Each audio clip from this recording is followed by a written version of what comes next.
All right, I'm going to show you how to create this waterfall effect that we talked about earlier, what we've got going on right here. These little shorties were easy, and then now we're doing a little bit longer, but these have to actually butt into the concrete to make a transition to that slab. So I'm going to show you how I use the domino. So what I want to do is I've already cut a 45 on this to make my transition down.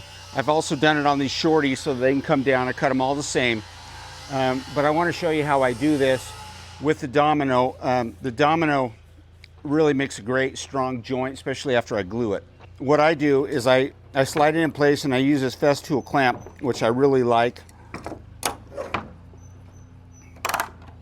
that. I turn on my vac. I'm just using my little vac because I didn't want to get the big one out, but I want you to look at this. There is millimeter marks right here that I can look at. Now normally what I would do is I would make marks, corresponding marks from one piece to the next, or I would use the gauges that are very accurate here on the Festool, but I can't do either on the end of this 1x4, and I need to get on either side of it. I don't want to put just one in the middle. So what I have done, and I've had good luck on all of those, I realize I'm sort of winging it with this Festool, but I stick it down.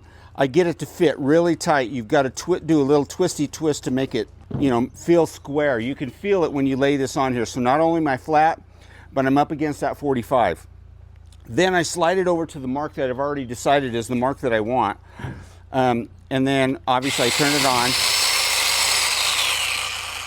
Actually, I'm gonna turn the vac on. The reason I use the vac is because I realize it's gonna shoot a little bit of sawdust, which is normally okay in this case, but the other thing that it does is it sucks that sawdust out of the hole that I create.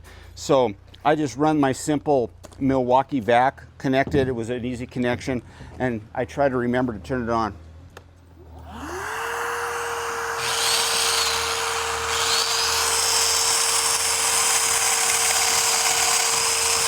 Then I slide it to the other side, same mark, or similar mark, but on the other side.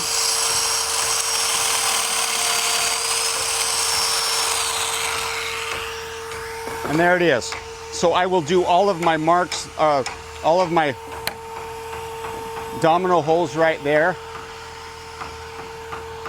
Once I do that, then I'll put them together. So let me cut these holes and then I'll show you how I glue the domino in.